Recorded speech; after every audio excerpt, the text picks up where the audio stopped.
Okay, I know I said that the last video was the last video, but this is the summary. So I just got in to my hometown here in Nelson and heading to Mike's. And yeah, so I just thought I would share. This is sort of the review, the overview of Seabourn and the whole trip itself in Antarctica, and answering more questions that other people were wondering about. So I'm gonna hit Mike's, and then I'll probably lay down some info and life. Anyways, all right, here we go. Here's some stuff on Seabourn and questions answered. So the Seabourn Venture is a Seabourn's company. Venture's the boat or the ship. It's a polar class expedition. Polar class expedition. Built specifically for going into the Antarctica. It's one of their few ships that have these submarines specifically designed to go on these ships to do the thing. As mentioned in the previous thing, submarines go up to 300 meters of depth, I guess. Anyways, pretty amazing. There's about 200 and something guests that could fit onto it, so it's a small cruise in that sense. But I meant to do a whole tour of the boat, but unfortunately I got sick that day, so there goes that. So no tour of the boat, but no official tour. So it's not huge, but yeah, it has 2 restaurants. One of them sort of a buffet style restaurant, and then there's the almost not quite suit and tie kind of one, but elegant restaurant. The majority of the ship is really styled. So it's definitely an upper, as you saw from some of the photos, I'm sure, upper echelon of things. But it doesn't have a lot of things to do on the boat per se, because the idea is you're getting into the kayaks, you're going onto the land, or you're listening to the scientists talk about things. So it's not like a carnival kind of thing, 3,000 people and casinos and all that kind of jazz. The main focus is to get off the ship, and the ship is to get you to where you want to go, which is Antarctica. Yeah, anyways, blah. So it is set up to get into some of the icier regions, if need be. And it's a pretty wicked ship. Anyways, the sleeping quarters aren't anything major. They're not huge, pretty small, but for the most part, for most cars. So even though you're spending a lot of money for it, it's not necessarily that. It's the trip. It's the actual getting to where you're going. Again, rooms are amazing. Just, you're not, even for the money you're spending, you're not quite laying out you're not getting extravagant, massive rooms with whatever, hot tubs in each room or something. So, but yeah, anyways, really nice rooms, really nice restaurants, the 2 restaurants. It's got a couple of hot tubs. It's got a club sort of thing, but not like a club, sort of like a chill jazz club kind of thing. And then it had another sort of library, book area to chill, and yeah, I think of some other stuff. As mentioned before, it is a pretty high-tech boat, right? Like everything in there, all the garbage was either composted or recycled in some manner on the boat itself. So it was pretty wild.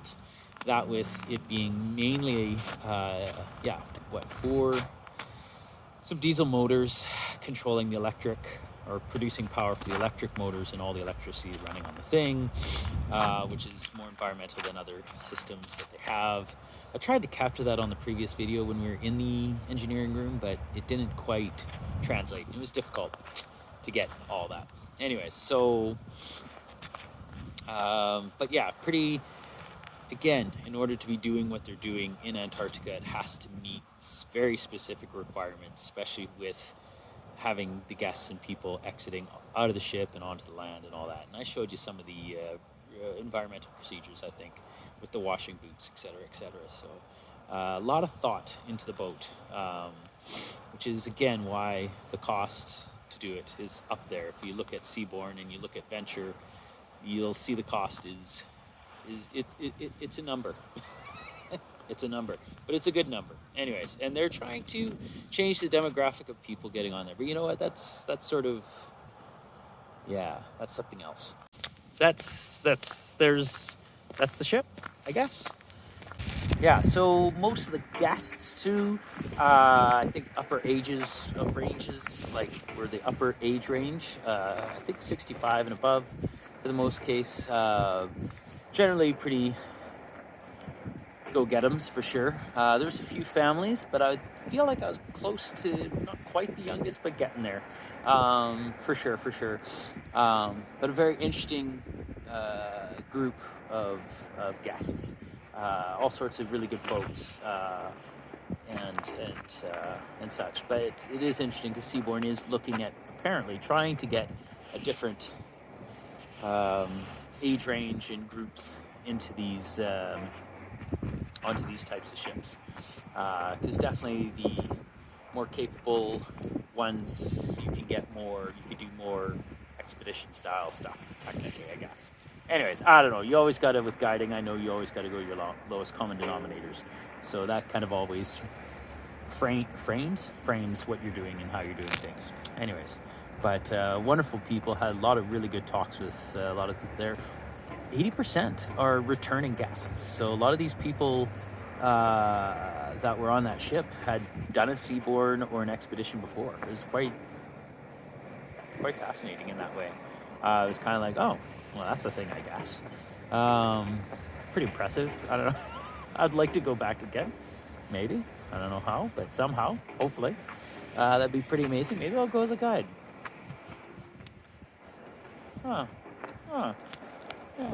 Anyways, that's the guests. Pretty cool. Interesting people of all sorts from different backgrounds.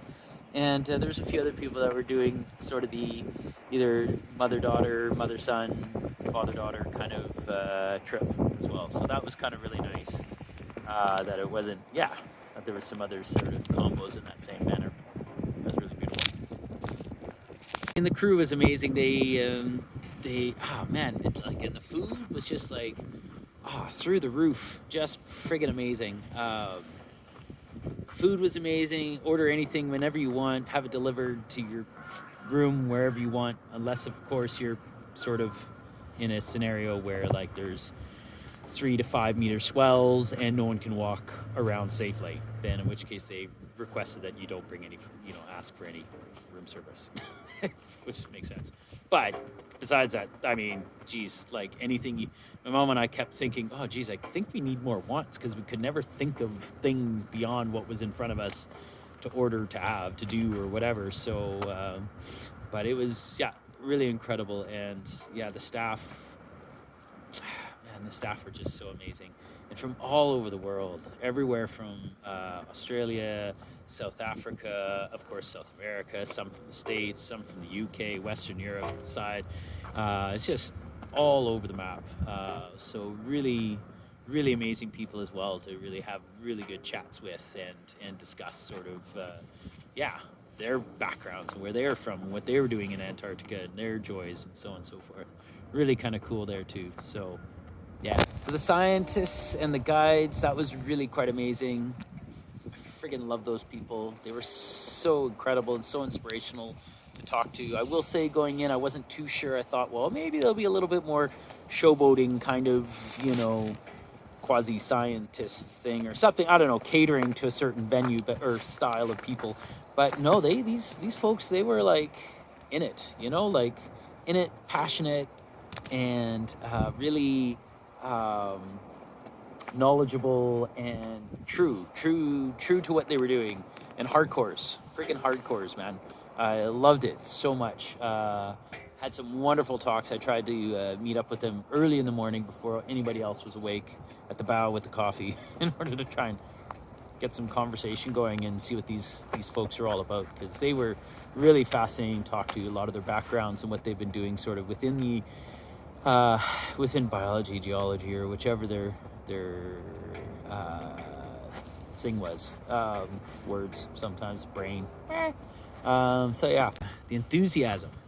man, like the enthusiasm with the guides and the scientists are just absolutely amazing, and uh, just bubbled over to you. You couldn't help but get excited. One of the islands we went on, it was the first time that any of them had been on this, and it was just this whole thing. And like the excitement from Sabine and from Brian and from Robert was just palpable. It was just like, wow, you knew that this was nothing common or nothing, this wasn't normal stance of things. It was like, so you're like seeing these fossils and rocks and talking like the penguins and the birds and all this, and you're just like, wow, and they're like, wow, and everyone's like, wow.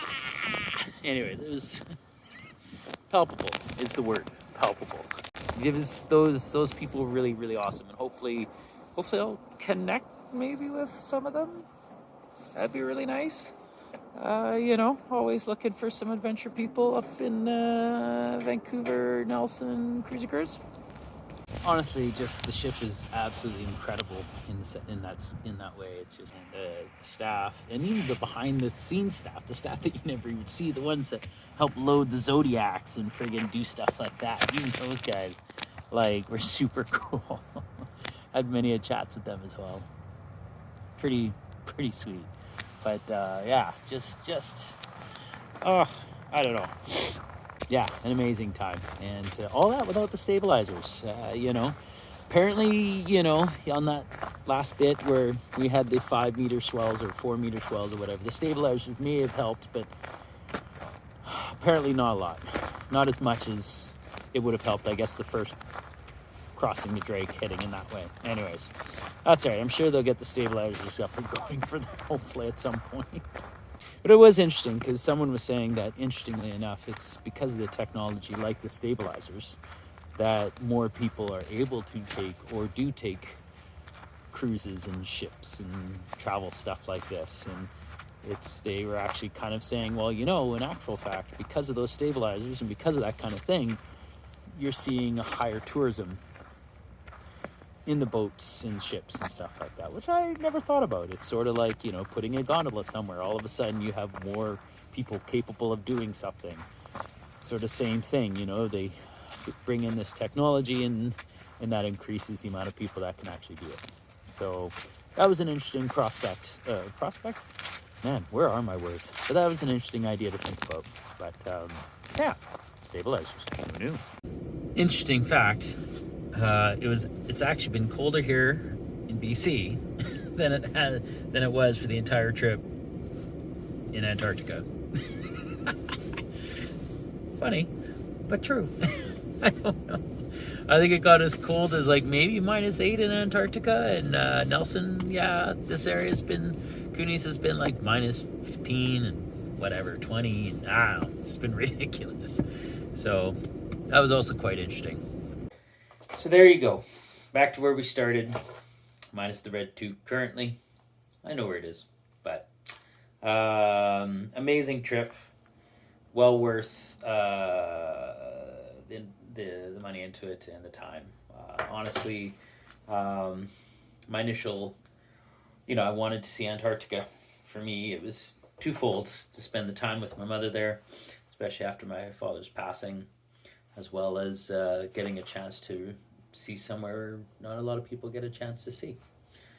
So, and Seabourn delivered. It was a solid company, and that was worth it. Worth every penny. I mean, just so you know, like, everything is covered when you pay out, like, alcohol, food, time, everything's covered. So it's pretty incredible what you get for what they do, what you get for what you pay for what they do. Anyways, really solid company, really solid people, an amazing time. Thoroughly enjoyed traveling with my mom, and that was a lot of fun. I don't think I've seen her laugh that much, I think, in a while. So that was a lot of fun. So I hope you enjoyed that. We did not, unfortunately, see a jaguar shark. We did not find Mumble, also known as Happy Feet, and or the family. So that's unfortunate. But that's just where it goes sometimes. we did have an amazing time.